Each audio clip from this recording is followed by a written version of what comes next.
ნებისმიერი ადამიანი, ვინც დღევანდელ რეალობაში ცხოვრობს, ცოცხლობს, ყოველდღიურად არის ნებით თუ უნებლიეთ მუსიკის მსმენელი. და დამეთანხმებით ალბათ არა მხოლოდ მუსიკის შესრულებას, არამედ მუსიკის მოსმენასაც უნდა გარკვეული ცოდნა და საკუთარი თავის ინფორმირება. ეს არის ძალიან მნიშვნელოვანი. იმიტომ რომ იცვლება დრო, იცვლება ესთეტიკა, იცვლება გარემო და პრინციპში ყველა პერიოდში მოიძებნება რაღაც ტენდენციური საკითხები, ყველა პერიოდში არის ხალხი, მაგალითად არსებობს ხალხი მე-20 საუკუნეში, ვინც ამბობს მე უსმენ მხოლოდ და მხოლოდ კლასიკურ მუსიკას, ან მე უსმენ მხოლოდ და მხოლოდ პოპს, მხოლოდ და მხოლოდ ჯაზს და ასე შემდეგ. მაგრამ პრინციპში გაცილებით უფრო მეტ სიამოვნებას ღებულობს ის მელომანი თუ მსმენელი, ვინც ჩახედული არის სწორედ დღევანდელ მუსიკალურ ესთეტიკაში. ვინც საქმის ყურშია რა ხდებოდა ადრე და რა ხდება დღეს. ეს არის ძალიან მნიშვნელოვანი საკითხი. და ჩვენ ყველას გვაქვს ჩვენი მუსიკალური წარსული. ყველას გვაქვს დაუშვათ მე მაქვს კლასიკური მუსიკალური წარსული, ისე როგორც აი თქვენ შორის ვხედავ ბევრ ადამიანს, ვისაც ასევე კლასიკური მუსიკალური წარსული აქვს. და ხშირ შემთხვევაში ზოგი უბრალოდ არ იწუხებს თავს იმითი, რომ ასე ვთქვათ, ჩაიხედოს თანამედროვე მუსიკალურ ხელოვნებაში, ზოგადად თანამედროვე საკითხებში, ნუ განვაზოგადებთ ამას. ზოგს უბრალოდ ხშირ შემთხვევაში მე ხალხს ვიცნობ, ვისაც ეშინია ამ საკითხში ჩახედვა, იმიტომ რომ თulis რომ მისთვის ეს რთულად გასაგები და მიუწვდომელი იქნება. ეს არ შეესაბამება სიმართლეს, იმიტომ რომ პრინციპში დღევანდელი ესთეტიკა არის განპირობებული დღევანდელი ყოფით და ძალიან მარტივად შეგვიძლია დავშალოთ სხვადასხვა ელემენტები, მე ავაწყოთ ისევ და გავიგოთ საკმაოდ კომპლექსური საკითხები. და ასევე დავიინტერესოთ საკუთარი თავი ამით. ეს როგორც მოკლე შესავალი. ახლა რაც შეეხება ამ პროექტის მიზანს, რას ემსახურება ეს პროექტი? მიუხედავად იმისა, რომ საქართველოში ზოგადად თანამედროვე მუსიკალური კულტურა მოგვეხსენება არ ყვავის, კი არა და პრინციპში მისი საფუძვლები მე ვთვლი, რომ არც თუ ისე დიდი ხნის წინ ჩაიყარა და ამას სჭირდება დრო, იმისთვის რომ ჩვენ რაღაცა კონკრეტული შედეგი მივიღოთ, მაინც არსებობენ ენთუზიასტები, ხო? თუ ენთუზიაზმით შეპყრობილი ხალხი, მაგალითად ბატონი რეზო კიკნაძე, მაგალითად სხვათა შორის მე არ მინდა ვინმე გამომრჩეს, ასე რომ მოდით სახელებს და გვარებს არ დავასახელებ, უფროსი თაობა, რომელიც პრინციპში ასწავლის სტუდენტებს საქართველოში კომპოზიციას, რომლებიც წლების მანძილზე მხოლოდ და მხოლოდ ენთუზიაზმის ხარჯზე ემსახურებოდნენ ამ საკითხს. და პრინციპში ჩვენ ყველანი თავს ვალდებულად ვთვლით, რომ ამ საქმეს რითიც შეგვიძლია, იმით შეუერთდეთ. დავიწყოთ. ესე იგი, მოდით ერთი წამით გადავხედოთ იმას, თუ რა წერტილში ვიმყოფებით დღევანდელ დღეს. რა არის ჩვენი მუსიკალური გარემო? აი, როგორ შეგვიძლია, აი, რომ წარმოვიდგინოთ, აი, რას წარმოვიდგენთ, რა ხდება ჩვენს ირგვლივ. ზოგადად, მოდი ყოველდღიურ ცხოვრებას გადავავლოთ თვალი. პრინციპში ჩვენი ყოველდღიური ცხოვრება გამოიყურება დაახლოებით ასე. ყველაფერი ერთად. და ყველაფერი ხელმისაწვდომი. ესე იგი, ჩვენ შეგვიძლია მაშინ როდესაც დაუშვათ ძველად ხალხს ჭირდებოდა გაცილებით მეტი დრო, რომ დაკავებულიყო სამყაროს მსოფლიოს შემეცნებით, ელემენტარულად მოეპოვებინა ინფორმაცია ამა თუ იმ საკითხზე. დღევანდელ დღეს ეს არის რაღაცა ფანტასტიურად ადვილად ხელმისაწვდომი. ელემენტარულად დაგუგლავ რაღაცას და მომენტალურად ჩვენს ხელშია. ასევე ჩვენ ვიღებთ ძალიან მრავალფეროვან ინფორმაციას. ის მრავალფეროვნება, რაც ახასიათებს, ესე იგი, იმ ინფორმაციულ სივრცეს, რომელშიც ჩვენ ვიმყოფებით, არის სასწაული, მოკლედ რა. არსებობს უამრავი მუსიკალური ჟანრი, ამაზე უკვე ვისაუბრეთ და ახლა ჩვენ დღეს არ ვსაუბრობთ რაიმე კონკრეტულ მუსიკალურ ჟანრზე ან კონკრეტულ მუსიკალურ მიმართულებაზე. ჩვენ ვეცდებით, რომ რაღაცნაირად ვეცადოთ დავინახოთ პატარა, ასე ვთქვათ, დეტალები, რისგანაც შედგება მუსიკა და რისგანაც შედგებოდა მუსიკა მუსიკის ისტორიის ნებისმიერ ეტაპზე. და აქედან გამომდინარე, განურჩევლად ესთეტიკისა თუ მუსიკალური აღმსარებლობისა შეუძლოთ დაუშვათ ჩავიხედოთ მუსიკის ფუნდამენტურ საკითხებში და ეს ბაზა გაგვაჩნდეს, ეს ბაზა გქონდეს. დღეს იქნება ფაქტიურად მიმოხილვა იმისი თუ რას შეგვიძლია გავაცნოთ და გავაცნობით რამდენიმე საინტერესო ელემენტს, რამდენიმე მაგალითზე. უპირველეს ყოვლისა, იმისთვის რომ კარგი პარალელი გავავლოთ და საშუალება გქონდეს დაუშვათ ბოლოს თუ გადავალთ კითხვა-პასუხის რეჟიმზე, რომ რაღაც გარკვეული თემები განვავრცოთ, მოდით გადავინაცვლოთ აი თქვენთვის კარგად ცნობილ ძველ მუსიკაში, მოდით ასე დავარქვათ, დაუშვათ რენესანსის პერიოდი ავიღოთ, აი მაგალითად ავიღოთ რენესანსის პერიოდი. რენესანსის პერიოდში ხდებოდა ძალიან საინტერესო რაღაცეები. აი დღეს მე და ბატონი რეზო საუბრობდით ამის შესახებ, რა ხდებოდა რენესანსის პერიოდში. ფაქტობრივად ის რაც ჩვენ ვიცით, ეს არის ინფორმაციის, არ ვიცი, რაღაცა ძალიან პატარა პროცენტი. რა ხდებოდა რენესანსის პერიოდში, იქმნებოდა ისეთი მუსიკალური ინსტრუმენტები და იქმნებოდა ისეთი ფანტასტიკური ჟღერადობები, რომელიც დღეს ჩვენთვის წარმოადგენს სასწაულ ეგზოტიკას. აი თითქოს უცხო პლანეტელები ქმნიდნენ ამ სასწაულებს, მოკლედ რა. ამ პერიოდში ჩვენ შეგვიძლია წავაწყდეთ, ეს იყო ძალიან აქტიური კვლევის პროცესი, ასე ვთქვათ. ამ პერიოდში შეგვიძლია წავაწყდეთ მაგალითად სხვადასხვა კლავიშიან ინსტრუმენტებს, რაც დღეს ჩვენთვის ეგზოტიკურია, რადგან ამ კლავიშიან ინსტრუმენტებზე ოქტავაში გვქონდა პრინციპში არა 12, არამედ გაცილებით მეტი კლავიში. 24 მაგალითად. სადაც მეოთხე ტონებში შეგვეძლო რომ დაგვეკრა რამე. ანუ ყველაზე მინიმალური ნაბიჯი იყო არა 9 ტონი, არამედ კიდევ უფრო მცირე. დაუშვათ 36 კლავიში ერთ კონკრეტულ ოქტავაში. დაუშვათ იყო არფები, რომელსაც ეყენა სიტარის ჯორი. სიტარის ჯორის მსგავსი ჯორი. და პრინციპში რენესანსის გარკვეულ არფებს ჰქონდათ პრაქტიკულად სიტარის ჟღერადობა. ანუ ეს ჟღერადობა ჩვენ მიგვეჩნია ეგზოტიკურად, ჩვენ ამას ვაიგივებთ მხოლოდ და მხოლოდ ინდურ ხელოვნებასთან, ეს ასე არ იყო. ევროპაში ეს იყო ძალიან ფართოდ გავრცელებული. და პრინციპში ამ პერიოდში იქნებოდა ზღვა მუსიკალური ინსტრუმენტების პრობლემა იყო ერთადერთი. როდესაც ადამიანი დაისაჭიროებდა ახალ ჟღერადობას, მას უნდა გაეკეთებინა ახალი ინსტრუმენტი. შესაბამისად, უნდა აეღო ხელში ჯერ ნაჯახი, წასულიყო ტყეში, მოეჭრა ხე, მოეტანა სახლში, გაეცალა ის ხე და ან გამოუვიდოდა, ან არ გამოუვიდოდა. დააკარგავდა ამაში 5 წელიწადს, წავიდა მოჭრიდა მეორე ხეს და გადიოდა მთელი ცხოვრება. შეიძლება ცხოვრების მანძილზე ერთი რაღაცა ინსტრუმენტი შეექმნა.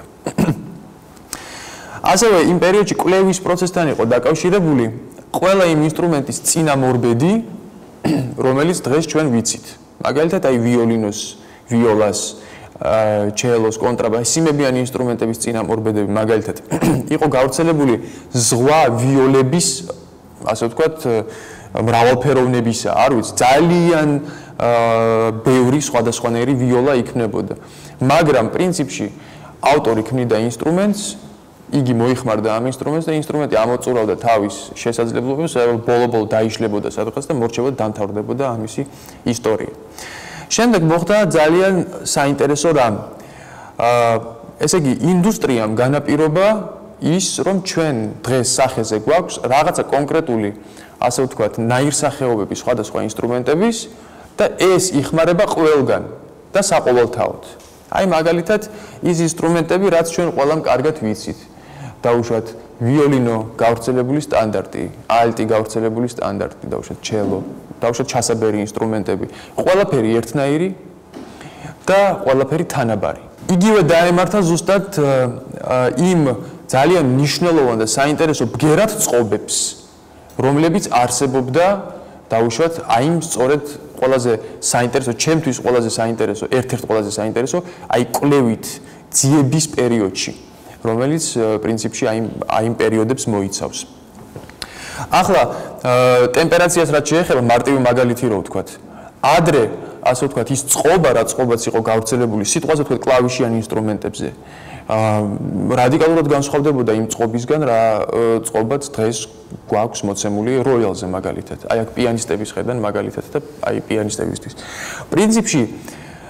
პრინციპში შეგვიძლია ასე ვთქვათ, ესე იგი ჩვენ ყველას კარგად გვახსოვს ბახის კარგად ტემპერირებული კლავირი. ხო? ესე იგი ბახის კარგად ტემპერირებული კლავირის დროსაც კი წყობა არ იყო ისეთი, როგორიც დღეს ჩვენ გვაქვს ფორტეპიანოზე. წყობა იყო აბსოლუტურად სხვა. აბსოლუტურად სხვა როგორი, იქ იყო ესე იგი ისეთი საინტერესო დეტალები, რომელიც აცოცხლებდა იმ პერიოდის მუსიკას. შემდეგ ეს ყველაფერი გათანაბრდა. ანუ პრინციპში ინდუსტრიამ მოიტანა ინდუსტრიული სტანდარტები, რომელიც დღეს ჩვენ გვაქვს და რომელსაც ჩვენ ხელმძღვანელობთ.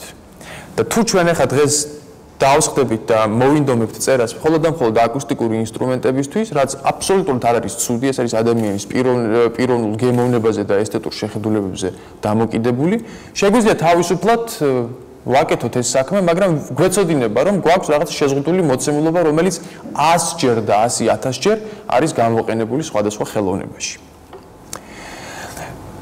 ახლა რაც შეეხება ერთ-ერთ ყველაზე მნიშვნელოვან საკითხს. ნებისმიერი ინსტრუმენტი თუ ნებისმიერი ხმა თუ ნებისმიერი ასე ვთქვათ ჟღერადობა რაც კეთდებოდა საუნდი მუსიკის ისტორიის მანძილზე იყო განუყოფელი ნაწილი კომპოზიტორის მუსიკალური ენის და ძალიან მნიშვნელოვანი საკითხია რას წარმოადგენს კომპოზიტორის მუსიკალური ენა ის შედგება ძალიან მარტივი პარამეტრებისგან რისგან შედგება ენა ენა შედგება პრინციპში ასოებისგან სიტყვებისგან, წინადადებებისგან, რაღაცა სტრუქტურული გრამატიკული ბადე აქვს მას, სადაც ესე იგი ეს მასალა მოიხმარება, ასე ვთქვათ, და მიზანმიმართულია, რომ ადამიანის აზრი გადმოსცეს, ხო? აი ზუსტად ასე არის საკომპოზიტორო ენა.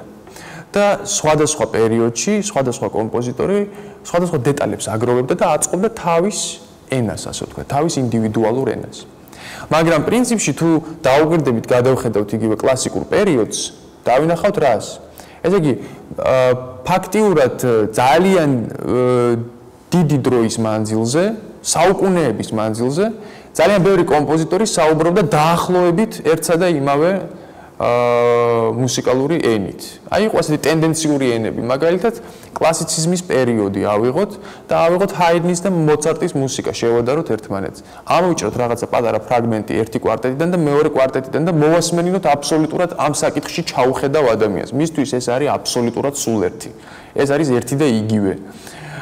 პრინციპში მუსიკაში ჩახედული ადამიანისგანაც კი მსმენია, რომ არევია ერთმანეთში სხვადასხვა კლასიკური, ასე ვთქვათ, ნიმუში.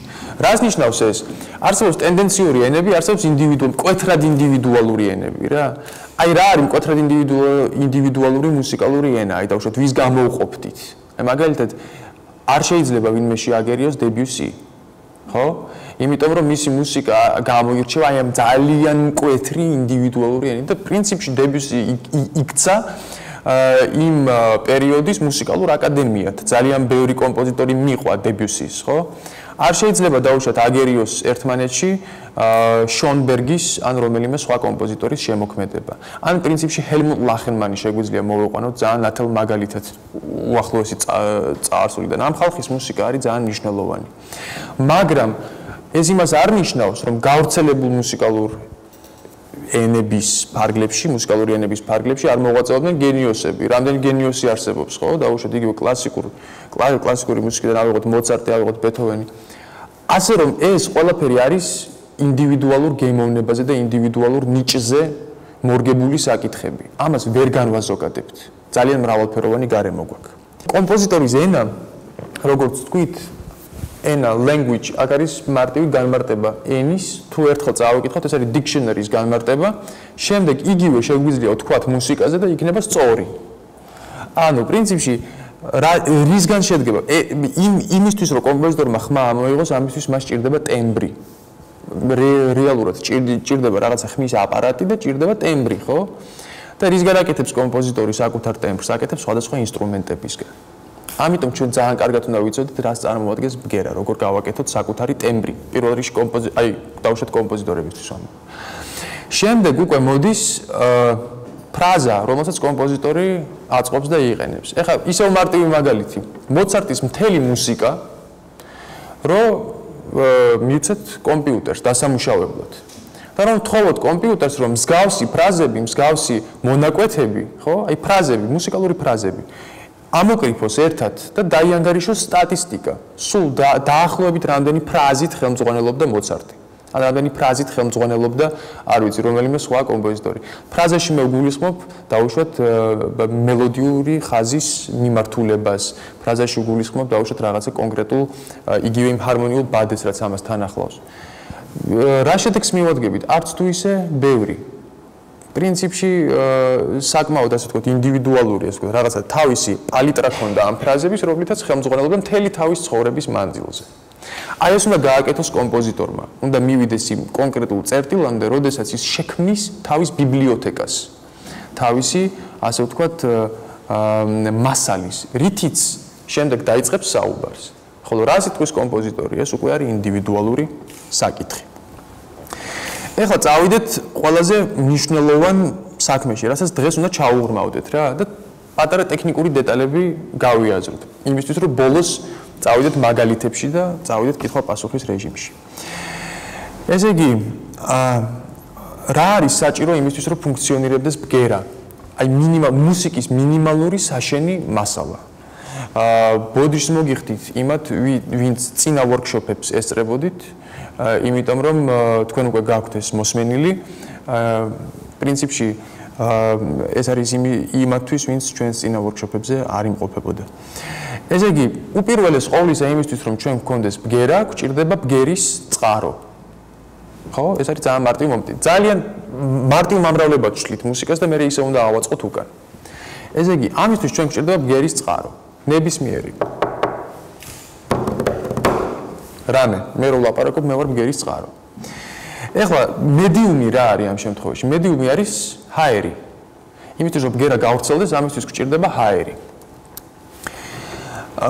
ჰაერის მოლეკულები შეეჯახებიან ერთმანეთს და რაღაც კონკრეტულ, ასე ვთქვათ, მანძილზე გადასცემენ ჩვენს მიერ გამოცემულ ბგერას, რომელსაც სჭირდება მიმღები, ხო? ვინ არის ბგერის მიმღები? ბგერის მიმღები არის პრინციპში ისევ და ისევ მოდით ადამიანებზე ვისაუბროთ. ამ შემთხვევაში ადამიანი და ადამიანის ყური, ადამიანის ყურები. პრინციპში არა ყური, როგორც ასე, მხოლოდ და მხოლოდ ყურის კუნთი, არამედ ყური დაახლოებით აი ესეთი ფენომენია. ყური არის ძალიან ჩახლართული სისტემა, რომელიც არის ერთ-ერთი ყველაზე საინტერესო რამ, რაც ბუნებამ ჩვენ მოგცა. ეხლა როგორ ფუნქციონირებს ადამიანის ყური? ეს არის საინტერესო რაღაცები და მოდით ამაზე ვისაუბროთ, სანამ გავხსნით იმ საკითხებს, რაზეც გადავალთ. Why? ადამიანის ყური არის ძალიან მნიშვნელოვანი რამ. ესე იგი, პირველ რიგში უნდა გავიაზროთ ის, რომ ჩვენ გაგვაჩნია ყურის კუნთი. და ყურის კუნთი არის გენიალური სტრუქტურა. აი, ყველანი ვხედავთ, მოდით გადავიდეთ ისევ იმ სლაიდზე, რადგან გაგვეთიშა კავშირი პროექციასთან. ყურის კუნთი გახლავთ ძალიან მნიშვნელოვანი რამ. ესე იგი, მას გააჩნია გარკვეული ლანდშაფტი, ხო? აი, აქაც ვხედავთ. ესე იგი, მოგეხსენებათ ბგერა, როდესაც თავისუფლად მოგზაურობს ჰაერში, დაეჯახება თუ არა რამე დაბრკოლებას, მომენტალურად შეიცვლის თავის პირველ სახეს. შესაბამისად, სხვადასხვა ტრაექტორიიდან წამოსული ბგერა ყურის სხვადასხვა, ასე ვთქვათ, ლანდშაფტურ წარმონაქმნზე სხვადასხვანაირად აირეკლება და შესაბამისად სხვადასხვანაირად შემოდის ჩვენი ყურის ეგრეთ წოდებულ ხვრელში, ხო? მილში. ასე რომ ეს ჩვენ საშუალებას გვაძლევს ასევე ორი ყურის იყოფნა საშუალებას გვაძლევს რომ სხვადასხვა ტრაექტორიიდან განსაზღვროთ რა ბგერა მოდის და ასე ვთქვათ როგორ ანუ საიდან მოდის ბგერა ბგერის წყარო განსაზღვროთ. შემდეგ ბგერამ უნდა გაიაროს მოკლედ რო ჩამოვყვეთ. ბგერამ უნდა გაიაროს ყურის ხვრელი. ბგერა უნდა შეეჯახოს მემბრანას რომელიც ყურის ხვრელის ბოლოს არის მოთავსებული. მემბრანა უნდა მოიყვანოს რხევაში, მემბრანა გადასცემს რხევას ძვალს, რომელიც ამ მემბრანაზეა დაბჯენილი. ეს ძვალი გადასცემს რხევას მომდევნო ორ ძვალს, რომელიც ამ ძვალს მოყვება. შემდეგ ბგერა უნდა შევიდეს ლოკოკინაში, რომელიც არის სავსე სითხით, რომელშიც განთავსებულია თმის ღერები. ეს თმის ღერები, ასე ვთქვათ, მიიღებენ ამ რხევას და სწორედ აქ, ანუ ლოკოკინის ბოლოს, ესე იგი ნერვული დაბოლოებებით, მიეწოდება ბგერა ჩვენს პრინციპში twins. სადაც არის განთავსებული ინგლისური ტერმინი ვიხმაროთ primary and secondary auditory cortex, ასე ქვია. ანუ პირველადი და მეორადი არ ვიცი, მე მგონი ქართულად იქნება აუდიტორული კორტექსი. ზუსტად ტვინის ცენტრში არის, აი ზუსტად ტვინის ცენტრში არის განთავსებული ცენტრალურ, ასე ვთქვათ, მონაკვეთში არის განთავსებული ეს აუდიტორული კორტექსი და ორივე ნახევარსფეროს მოიცავს. ახლა მაშინ, როდესაც ასე ვთქვათ, იწერებოდა მუსიკა ყოველგვარი ელექტრონული ტექნოლოგიების გარეშე, აი ესეც ვთქვით დღეს. ბგერები დაფრინავდნენ ადამიანების ირგვლივ და ადამიანი აკვირდებოდა ამ ბგერას იმ დაკვირვების საშუალებით, რაც მას ჰქონდა. ეს იყო აი სწორედ ეს სისტემა, რაც ჩვენ ახლა დავინახეთ. მაგრამ პრინციპში ადამიანს არასდროს არ ქონია საშუალება მანამდე სტაციონარულ რეჟიმში დაკვირვებოდა ბგერას. ანუ ადამიანმა ბგერა ვერ გააჩერა, ვერ გაყინა ერთ ადგილას, რომ კარგად ჩაეხედა მის ბუნებაში. აქედან გამომდინარე, იმასაც ვერ ვიტყვით, რა თქმა უნდა, რომ ამის შესახებ სწავლება და ცოდნა არ ყოფილა, ელემენტარულად პითაგორელებმა იმდენი იცოდნენ ბგერაზე, რომ მოგლეთ, მათი ასე ვთქვათ, ცოდნა და შემეცნების უნდა იყო გამაოგნებელი აბსოლუტურად, მაგრამ მაინც ეს ტექნოლოგიის გარეშე იყო ძალიან რთული. პირველად, როდესაც ადამიანს მიეცა საშუალება ჩაეწერა ბგერა. ეს არ იყო პირველ ნაბიჯებზე, მაგრამ პირველი ნაბიჯების შემდგომ, როდესაც ეს სისტემა შედარებით დაიხვეწა. ადამიანს მიეცა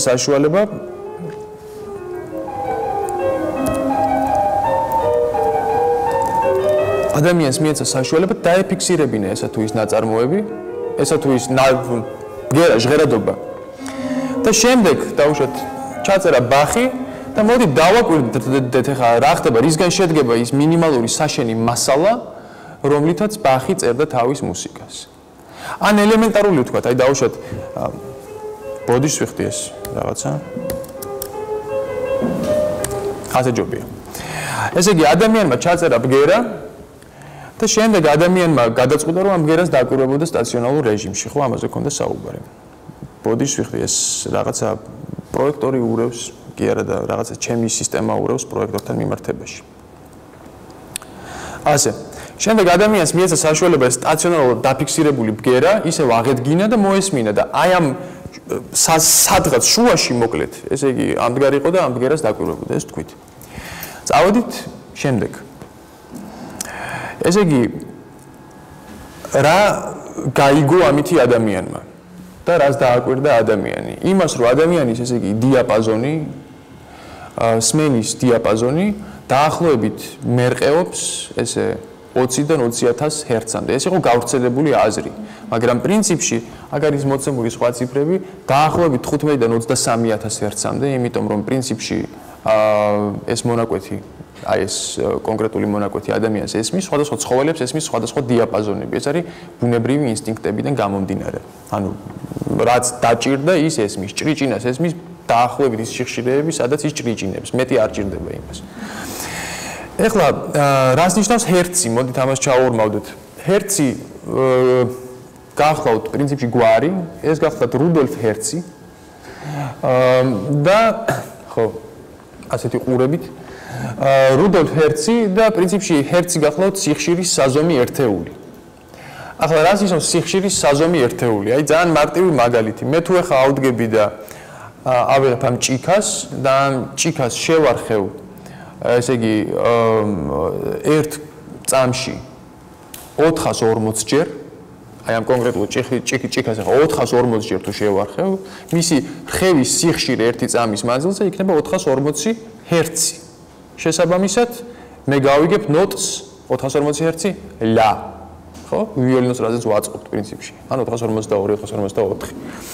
ეხლა შესაბამისად, მე თუ შევანელებ დინამიურად ამ ჭიქის რხევას, მე მექნება გლისანდო, ხო? შენელდება ნელ-ნელა რხევა და შესაბამისად ბგერაც სიმაღლე დაიწევს დაბლა. თუ მე შევარხევ 130.85 ჯერ ამ ჭიქას, მივიღებ დაბალ დოს და ასე შემდეგ. ანუ სხვადასხვა ნოტებს ვარქმევთ ჩვენ პრინციპში სხვადასხვა სიხშირეებს, ან სიხშირეთა კომბინაციებს. ეს არის მნიშვნელოვანი რამ რო ვიცოდეთ. ეს არის ძალიან მარტივი. ახლა იმისთვის რომ ჩვენ კიდევ უფრო უკეთესად ჩავორმავდეთ იმას თუ როგორ ფუნქციონირებს კომპლექსური ბგერა, საუბარი რო არ გქონდეს ერთსალ სინუსოიდზე, რომელიც უბრალოდ არის ტუ და მეტი არაფერი და არის 440 ჰერცი, ხო? ავდგეთ და ვნახოთ როგორ ფუნქციონირებს სიმი. ეს არის ყველაზე მარტივი მაგალითი იმისთვის, რომ ჩვენ ავხსნათ როგორ უნდა ასე ვთქვათ აღვიქვათ ესა თუ ის სიხშირე და რა ხდება ზოგადად, როდესაც ესა თუ ის ბგერა ჟღერს. აი ესეთი მარტივი მაგალითი. ესე იგი, როდესაც ჩვენ გამოვკრავთ სიმს და მოვიყვანთ მას რხევაში, რა ხდება? სიმი იწყებს რხევას, მაგრამ ეს არ არის უბრალოდ რხევა აქეთ-იქით და დამთავრდა. სიმი იწყებს კლაკვნას რაღაცა საოცარი ენთუზიაზმით. და ყველა მისი, ასე ვთქვათ, ყველა მისი პატარა დეტალიც კი იკლაკნება. სადამდეც მას ეყოფა ელასტიურობა. ახლა, როდესაც ჩვენ ამას ვამბობთ, ისიც უნდა ვთქვათ, რომ რაც უფრო ფართედ ირხევა სიმი, მით უფრო დიდია სიმის რხევის ეგრეთ წოდებული ამპლიტუდა. და რას ნიშნავს სიმის რხევის ამპლიტუდა? ესე იგი, მით უფრო ხმამაღალია, ასე ვთქვათ, სიმის გამოცემული ბგერა, რა თქმა უნდა, მიმართებაში მის ელასტიურობასთან და მის, ასე ვთქვათ, ფიზიკურ თვისებებთან. მაგრამ პრინციპში ასე. ახლა, მოდით ვთქვათ, თუ სიმი იკლაკნება, ასე ვთქვათ, მთელი მისი პოტენციალით და იკლაკნება საკმაოდ კანონზომიერად, ყველაზე დიდი ამპლიტუდა რა მონაკვეთებზე მოდის? რა მონაკვეთები ირხევიან ყველაზე დიდი ამპლიტუდით? რა თქმა უნდა, ყველაზე დიდი ამპლიტუდით შეირხევა სიმის მთელი სიგრძე. ეს იქნება ყველაზე დიდი რხევა. შესაბამისად, თუ სიმის ბუნება გვაძლევს საშუალებას, რომ იგი შეირხეს 440 ჯერ წამში, დაუშვათ სიმის მთელი სიგრძე შეირხევა 440 ჯერ წამში. ამაზე შევთანხმდით. ახლა, ნაკლები ამპლიტუდა ექნება რას? პირველ რიგში სიმის ნახევარს. ხო, სიმის ნახევარ სიგრძეს. და სიმის ნახევარი სიგრძე შეირხევა წამში არა 440 ჯერ, არამედ არა პირიქით, ორჯერ უფრო ჩქარა, შეირხევა 880 ჯერ. ხო? პრინციპში მოდით ეს რომ დავხატოთ, იქნება ძალიან კაი ვარიანტი. აი დავუშვათ, გვაქვს სიმი, რომელიც შევარხიეთ და მისი, ასე ვთქვათ, ინიციალური რხევა არის 440 რხევა წამში. შესაბამისად, სიმის ნახევარი, აი ნახევარი გვაქვს მოცემული, დავუშვათ, ერთიანის ქვემოთ, ჯერ მთლიანად სიმის კომპლექსური რხევა ხატია, შემდეგ მთელი სიმი და შემდეგ ნახევარი, ორი ნახევარი. შეირხევა 880 ჯერ წამში, ხო? ეს არის მარტივი. 880 ჯერ. შემდეგ მისი მესამედი რამდენჯერ შეირხევა? ესე იგი, მესამედზე მოდის შემდეგი, ხო? ესე იგი, ეს ამპლიტუდა, ხო? მაქსიმალური. რამდენჯერ შეირხევა 440-ს გავამრავლოთ 3-ზე მათემატიკაში. მეც უდათ ვარ. 1320. და ასე შემდეგ. შემდეგი უკვე მოვა მეოთხედზე. მეოთხედი იქნება შემდეგი. ამ წკრივში, ასე ვთქვათ, თადარიგში. შემდეგ იქნება მეხუთედი, მეექვსედი, მეშვიდედი, მერვედი, მეცხრედი, მეათედი და ასე შემდეგ. ხო? ეხლა ჩვენ პრინციპში აქ მივიღეთ ობერტონთა რიგი. ობერტონთა რიგი, რომელიც მისტიური ობერტონთა რიგი, რომელიც საბჭოთა კავშირში საკმაოდ ისეთი ბუნდოვანი წარმოდგენა იყო. ყოველ შემთხვევაში იმ ლიტერატურას, რასაც მე ვეცნობოდი, ერთ-ერთ წიგნში წავიკითხე, რომ ბგერას აქვს 22 ობერტონი და ამით დამთავრდა. მოკლედ, ესე იგი, ობერტონთა რიგი პრინციპში ჩვენ თუ გვაქვს იდეალური სიმი, რომელსაც არ გააჩნია არანაირი ბუნებრივი დაბრკოლება და იგი არის იდეალურად ელასტიური, რაც არსებობს მხოლოდ და მხოლოდ თეორიაში და პრაქტიკაში არ არსებობს, ჩვენ გვაქვს განუსაზღვრელი რაოდენობა ობერტონების, უსასრულო. მაგრამ მოგეხსენებათ, ამ ქვეყანაზე ყველაფერი სასრულია, ამიტომ მოდით ვთქვათ ასე, თუ ეს არის ლა 880 ჰერცი იქნება ლა, ოღონდ ოქტავით ზემოთ. ორმაგის სიხშირე ყოველთვის არის ოქტავა იმ სიხშირეზე, რაც არის ფუნდამენტური სიხშირე. ესე იგი, შემდეგ გვექნება რა? გვექნება მი. იმიტომ რომ ობერტონთა რიგში გვაქვს კვინტა, ხო? შემდეგ გვექნება ისევ ლა. შემდეგ გვექნება დო ძიეზი, მი, სოლ, ლა, სი და ასე შემდეგ. პირობითი სახელები, რა თქმა უნდა, რა. ეს არის ჩვენი ობერტონთა რიგი, ის რაც ჩვენ აქამდე ვიცოდით და ეს არის ის სისტემა, რა სისტემითაც ობერტონთა რიგი ფუნქციონირებს. არა მარტო სიმის შემთხვევაში, არამედ ჩასაბერი ინსტრუმენტების შემთხვევაშიც. იქ უბრალოდ ჰაერის, ასე ვთქვათ, იქ უბრალოდ ეს თვითონ მილში ჰაერის გადარებაზეა დამოკიდებული. ამას ნუ ჩაუღრმავდებით, სიმი გაცილებით მარტივი მაგალითია რა. მივიღეთ ჩვენი ობერტონთა რიგი და ისიც უნდა ვიცოდეთ. თუ ჩვენ გვინდა ავიღოთ ოქტავა, ლადან ლამდე, ესე იგი ეს სიხშირე 440 უნდა გავამრავლოთ 2-ზე. მაგრამ თუ გვინდა რომ აქედან მივიღოთ ოქტავა, ეს 3-ზე გამრავლებული აღარ გამოგვედგება. 880 უნდა გავამრავლოთ 2-ზე. შესაბამისად, გვაქვს აი ასეთ სისტემასთან მოკლედ კავშირი. ესე იგი, ობერტონთა სისტემა არის გასაგები, როგორ ფუნქციონირებს. ეს ხო არის ძალიან მარტივი, ხო? და ეს მოდის უშუალოდ აი ამ ბუნებრივი კანონზომიერებიდან, რასთან ერთადაც ჩვენ დავიბადეთ და რა სამყაროს ჩვენ დავიბადეთ, მას ახლოსთან ეს ბუნებრივი კანონზომიერებები. ახლა მეორე რაც უნდა ვიცოდეთ იმისთვის, რომ საბოლოოდ რომ მივიდეთ ჩვენს დანიშნულების ადგილამდე, არის ასეთი მარტივი რამ. ეს გახლავთ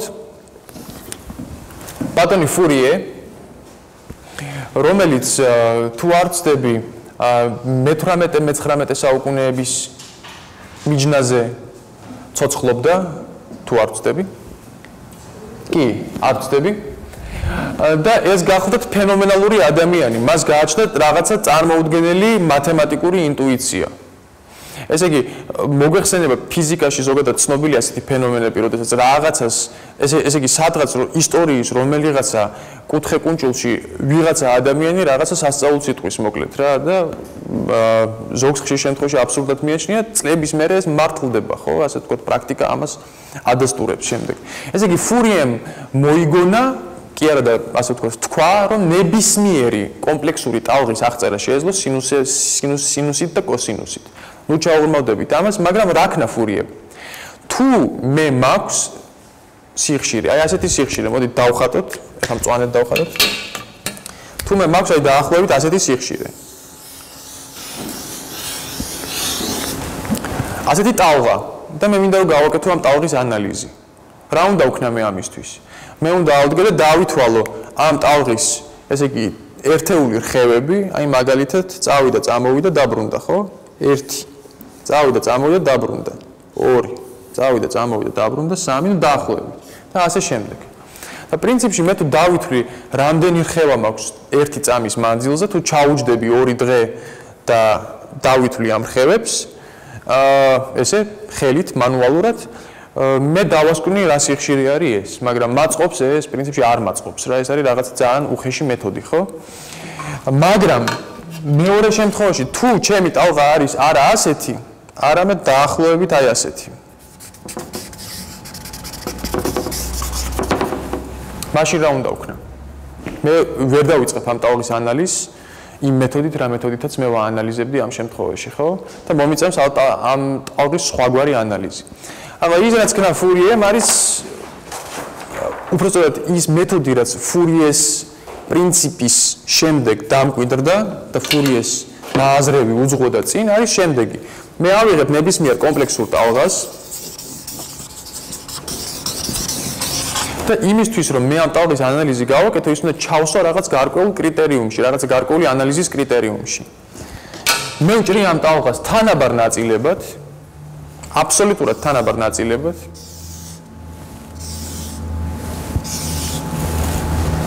ჩემი არჩეულია ამ თანაბარი ნაწილის ზომა, პატარა ფანჯრებად ვჭრი მოკლედ რა. და ესე იგი, შემდეგ უკვე თითოეულ ფანჯარაში ვახედებ კომპიუტერს და ვთხოვ დაიანგარიშოს რა ხდება აი ამ კონკრეტულ ერთ ფანჯარაში. ეს არის ძალიან მარტივი, ასე ვთქვათ, განმარტება იმისი თუ როგორ ფუნქციონირებს ფურიეს მეთოდი. და მოგეხსენებათ, როდესაც ჩვენ გვაქვს კომპლექსური ჟღერადობა, ანუ არაერთი სინუსოიდი, არამედ ბგერა მისი ობერტონებით, ტალღა დაახლოებით ასე გამოიყურება.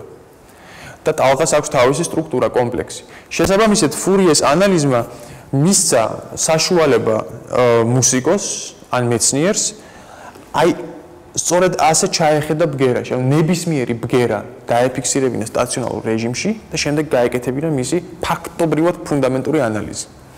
ფუნდამენტურს ვერ დავარქმევთ, იმიტომ რომ იქ ძალიან ბევრი რამ იკარგება, ძალიან დიდი ინფორმაცია იკარგება, მაგრამ ეს საკითხი შორს წაგვიყვანს, ამიტომ მოდით აქ შევჩერდეთ.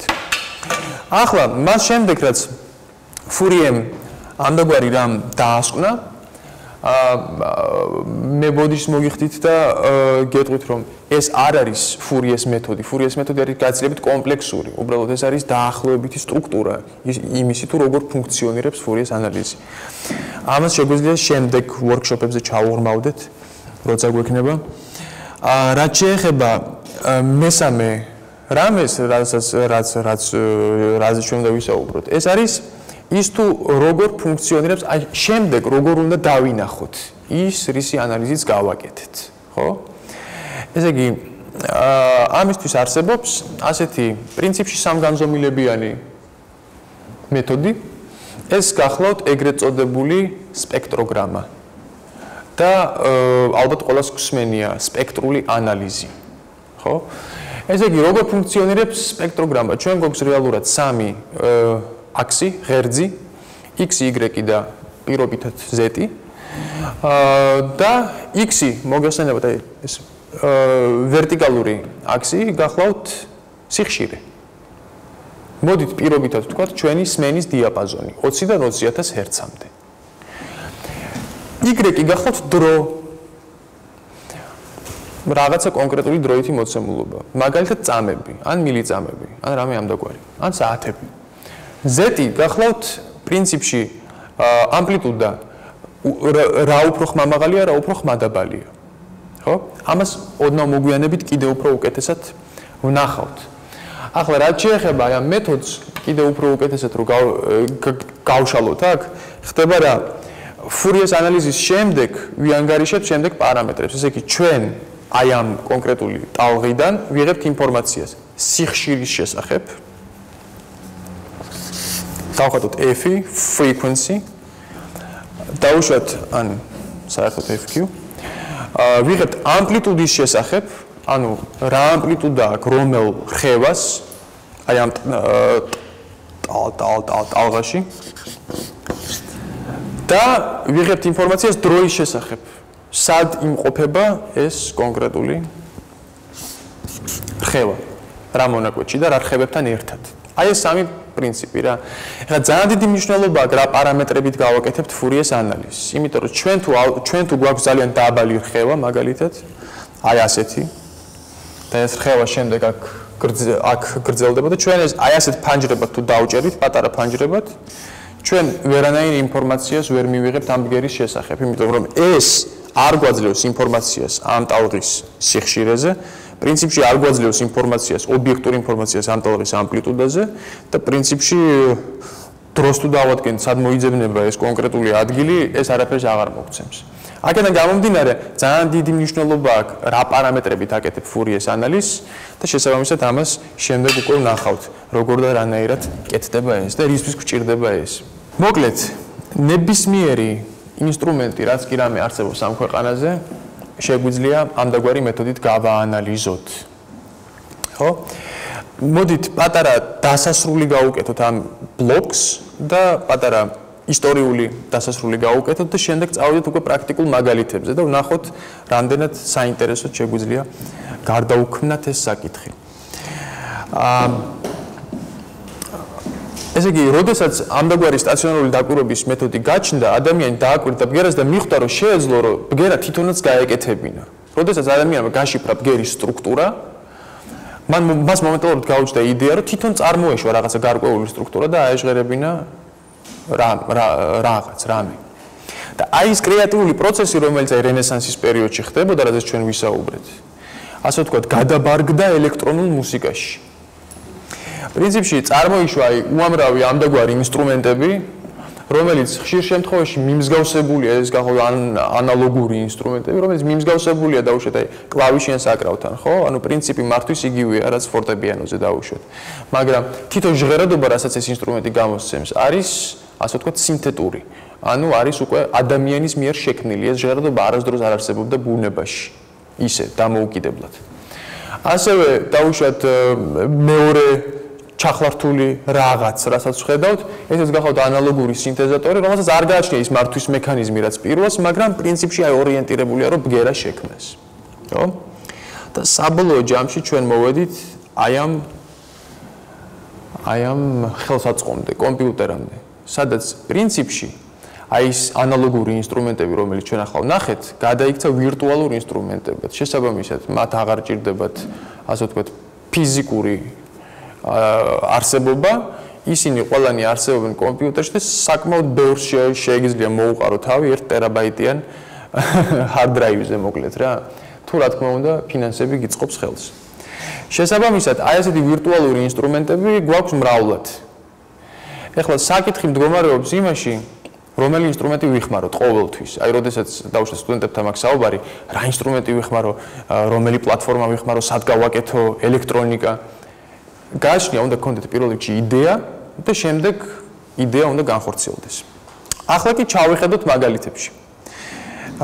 ის მაგალითები, რასაც დღეს ვნახავთ, არის ამდაგვარი პროექტიდან, ეს გახლავთ ჟღერადობის გამოფენა, sound გამოფენა, sound exhibition, რომელიც ჩატარდება ოსლოში სულ რამდენიმე დღეში და ის ექსპონატები, რაც იქნება გამოფენილი იქ, პრინციპში ამ ექსპონატებს ჩავხედავთ დღეს და ვნახავთ როგორ არიან ისინი გაკეთებულები და საერთოდ პრინციპში რასთან გვაქვს საქმე.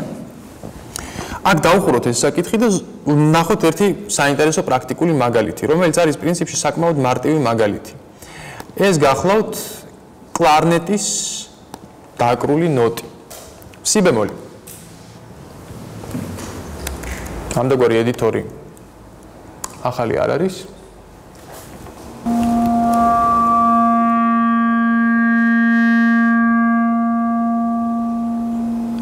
კლარნეტის სი ბემოლი, კრეშენდო, დეკრეშენდო. ახლა თუ ჩვენ გავაკეთებთ Fourier's analysis, Fourier transforms, FFT analysis, და გავაკეთებთ ამ ანალიზის სწორი პარამეტრებით,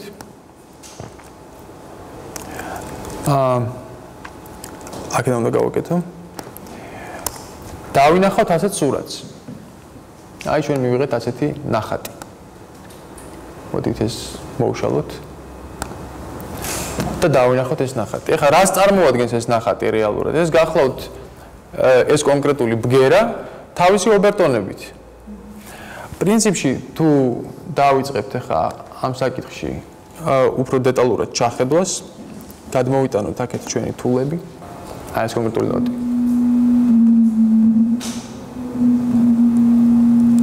პრინციპში გახლავთ ფუნდამენტური სიხშირე. ეს არის ის სი ბემოლი, რომელიც ჩვენ მოვისმინეთ. პრინციპში. ხო არის ასე? ოდნავ დაბალი.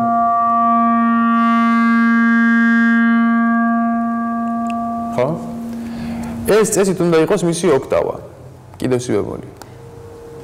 ჩუმად ისმის ძალიან, მაგრამ მაინც გვესმის, ხო? გვესმის? ეს უნდა იყოს კვინტა. კვინტა ძალიან მაგრად ისმის. მოდით ახლა ვცადოთ, მოვისმინოთ იგივე ბგერა და ვცადოთ გავიგოთ შიგნით ის კვინტა, რომელიც მოვისმინეთ.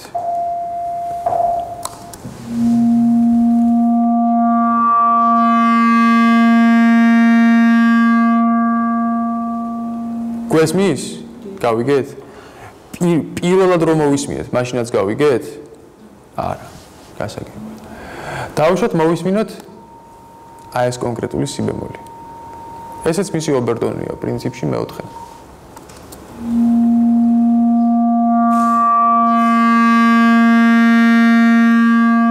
გვესმის?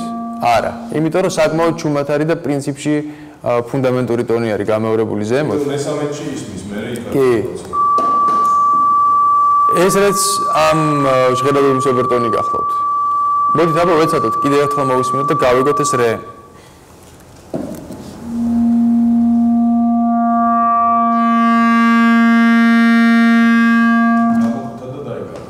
ხო, გამოჩნდა დაიკარგა.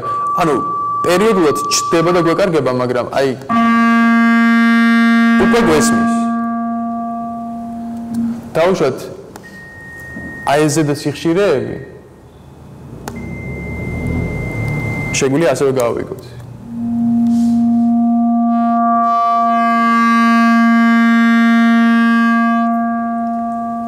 ხო? ეს მესმოდა.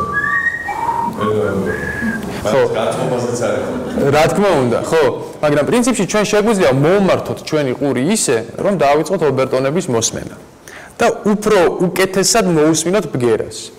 სხვადასხვა ძალიან საინტერესო არის მე მინახავს ინსტრუმენტალისტები, რომლებიც ასევე გერმანიაში სწავლობდნენ, ვინც აბსოლუტურად არ იყო ჩახედული ამ საკითხებში და მას შემდეგ რაც მათ ჩაიხედეს ამ საკითხებში, პრინციპში მოხდა მათი, ასე ვთქვათ, შესრულების რეფორმირება, იმიტომ რომ სულ სხვა ყურით დაიწყეს იმის მოსმენა, რასაც წლების მანძილზე გაუცნობიერებლად აკეთებდნენ პრინციპში. ეს ინსტრუმენტალისტებისთვის ჩემი აზრით არის მისწრება. ახლა მოდით ვნახოთ კიდევ რამდენიმე ობერტონი, ვეცადოთ აი დავუშვათ ეს ლა ბემოლი და ეს სი ბემოლი ძალიან კარგად ისმის. იქნება შეუძლოთ და გავიგოთ. აი ამაზე მოუმართოთ ყველამ საკუთარი ყურები და ერთხელაც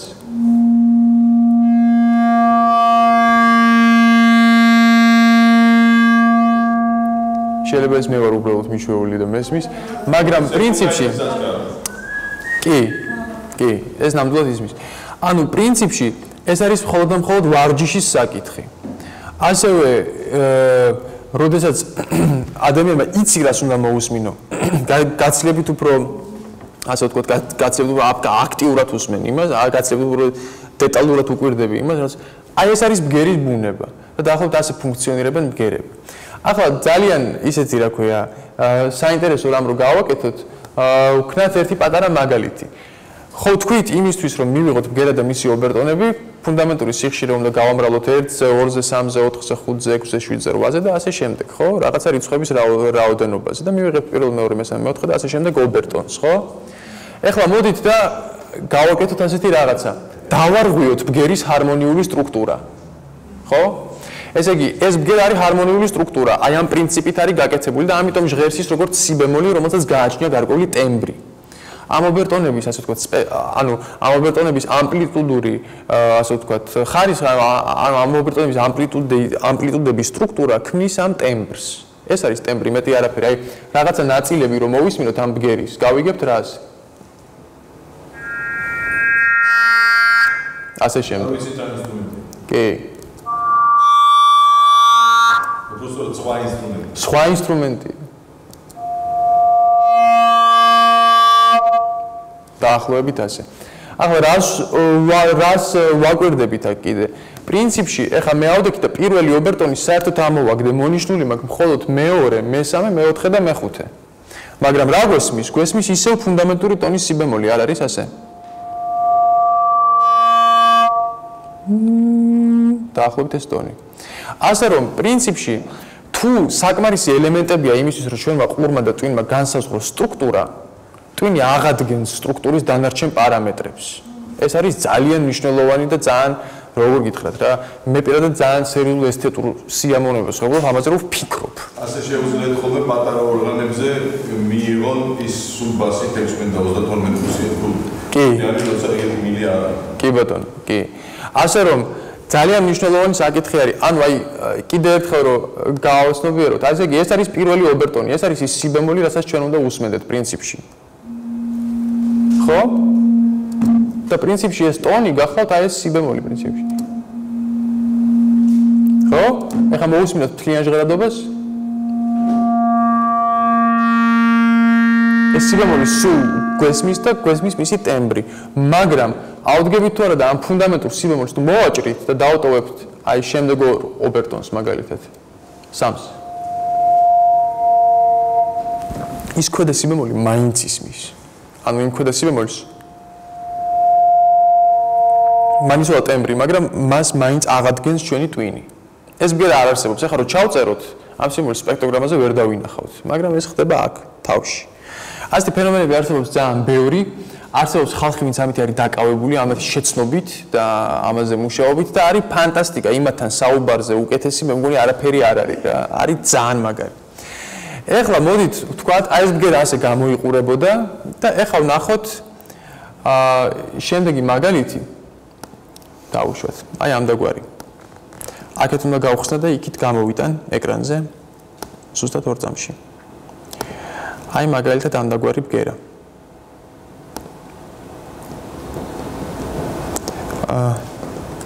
არა. აი ამდაგვარი ბგერა. აი ასე გამოიყურება ტალღა, რომელსაც ჩვენ ხედავთ, waveform, ეგრეთ წოდებული და გავაკეთეთ ამისი ანალიზი. ნახოთ, რას დავინახავთ. ანალიზი გამოიყურება აი ასე.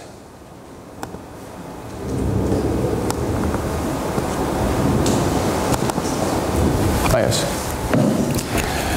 ეს გახლავთ გაცილებით უფრო კომპლექსური და ჩახლართული ჟღერადობა, ხო? და რას ხედავთ? პრინციპში ამას ეთყობა, რომ ეს ჟღერადობა არის გათლილი, ანუ არის უკვე დამუშავებული, უკვე სინთეტური რა.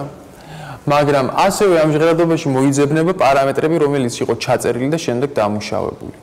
აი როგორ შეიძლება ეს ჟღერადებს დაუშავოთ? მოდით მოვუსმინოთ, ბევრი რო არ ვილაპარაკოთ, ჟღერს დაახლოებით ასე.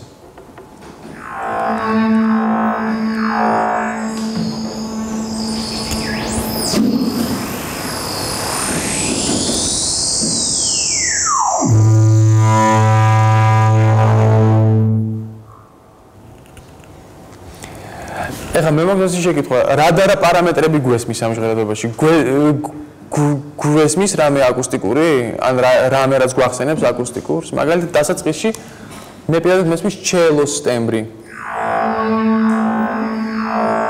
ასევე მესმის რაღაცა ჩასაბერი ინსტრუმენტის ტემბრიც. პრინციპში შეიძლება ეს იყოს, არ ვიცი, საკმაოდ ისეთი ბრასი, ტრომბონი ან ასე შემდეგ. ხო? და აი სწორედ ახლა წამოვა კლარნეტის და ვიოლონჩელოს ერთობლივი, ასე ვთქვათ, მიქსი. ანუ ეს გახლავთ ბგერა, რომელიც არის უკვე დამუშავებული და პრინციპში, ანუ ბგერაზე მუშაობა აი ასეთ პროცესთან არის დაკავშირებული. ეს უბრალოდ გახლავთ ვიზუალურადაც საინტერესო ეპიზოდი, აი მაგალითად, აი ეს ობერტონები, რომლებიც აი აქ ჩნდება, აი ეს სამკუთხედები, გახლავთ ჩელოს ჟღერადობიდან მოჭრილი. აი ეს რაც აი ეს რომბები, რომელიც შიგნით ზის, ეს გახლავთ მართლაც, ასე ვთქვათ, ტრომბონის ჟღერადობა და შემდეგ ბოლოს უკვე მოვდივართ ჩელოს და კლარნეტის მიქსზე, სადაც გარკვეული ობერტონები არის ამოღებული ჩელოს სტრუქტურიდან, ხოლო გარკვეული კლარნეტის სტრუქტურიდან. ახლა ამაზე კიდევ უფრო საინტერესო მაგალითი, თუნდაც ვიზუალური თვალსაზრისით არის აი ამდაგვარი მაგალითი. მოდით ალბათ ჩავხედოთ შიგნით რა ხდება. შიგნით ხდება დაახლოებით აი ამდაგვარი რამ. გავოდიდოთ ისე რომ დავინახოთ. აი ასეთი. რას ხედავთ, რა არის სახეზე? სახეზეა გლისანდო ყველა ვარიანტში, ხო? აღმავალი გლისანდო. აი ეს ხაზები მიემართებიან ზემოთ. შესაბამისად თუ სრული დიაპაზონით დავინახავთ იმას, რასაც უყურებთ, დავინახავთ აი ამდაგვარ სურათს. გარკვეული სიხშირეები არის მოჭრილი, გარკვეული ჩაკერებული, მაგრამ აი პრინციპში ხო ხედავთ, ეს არის აღმავალი გლისანდო, სულ მიდის ზემოთ. მაგრამ ამ ბგერის თავისებურება ის არის, რომ ყოველთვის მოდის ერთსა და იმავე ადგილას. აბა ვნახოთ როგორ ჟღერს.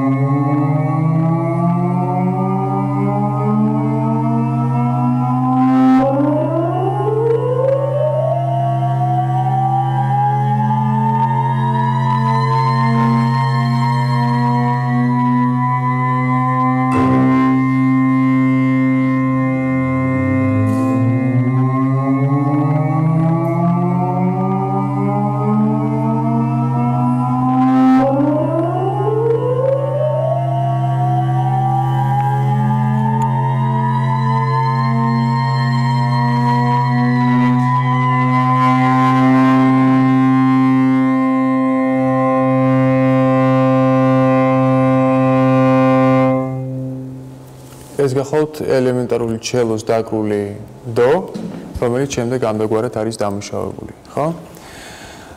ავიღოთ დავუშვათ ბოლო მაგალითი, რომელსაც დავაკვირდებით, დაახლოებით აი ამდაგვარი ბგერა. სადაც ხედავთ რას? ორი ბგერა არის შეჭრილი ერთმანეთში. აი ხო ხედავთ, არის რაღაცა კონკრეტული, ასე ვთქვათ, ჰორიზონტალური ხაზების სტრუქტურა და არის რაღაცა მეორე სტრუქტურა, რომელიც რაღაცა, ასე ვთქვათ, ლანდშაფტს ქმნის აქ, ხო? ეხლა workshop-ებზე ჩვენ მაგალითად გავიარეთ, ეს band filtering-ის შედეგი არის და პრინციპში ორი ბგერა რო შევჭრათ ერთმანეთში, აი ამდაგვარი სტრუქტურით. ეს გახლავთ საქსოფონის და ჩელოს მიქსი. კვინტა.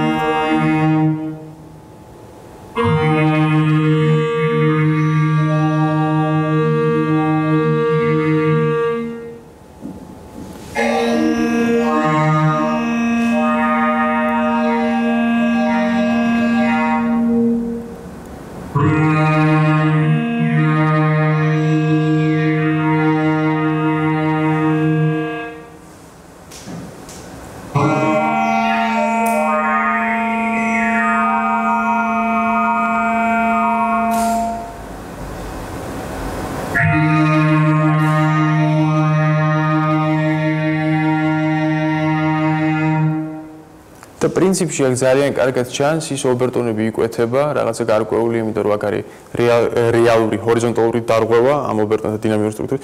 იკვეთება ის ობერტონები, გვესმის ეს ობერტონები, რაც თავარი არის.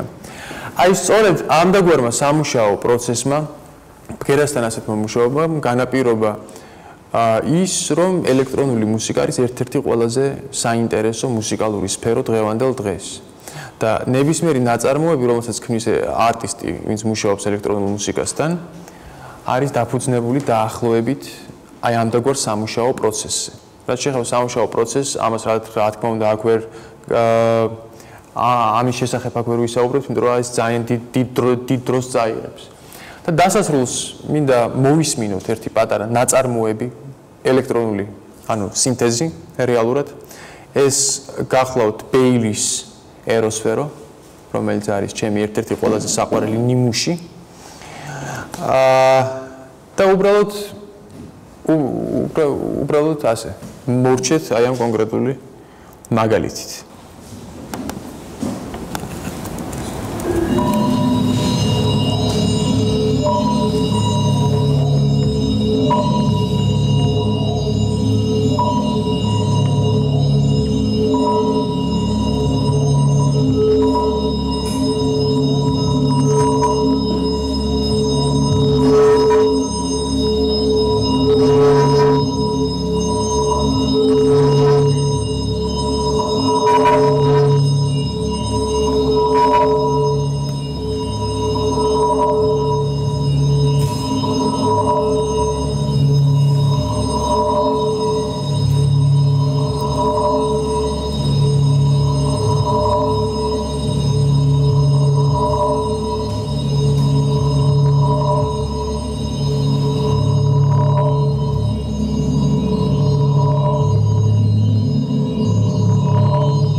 მადლობთ.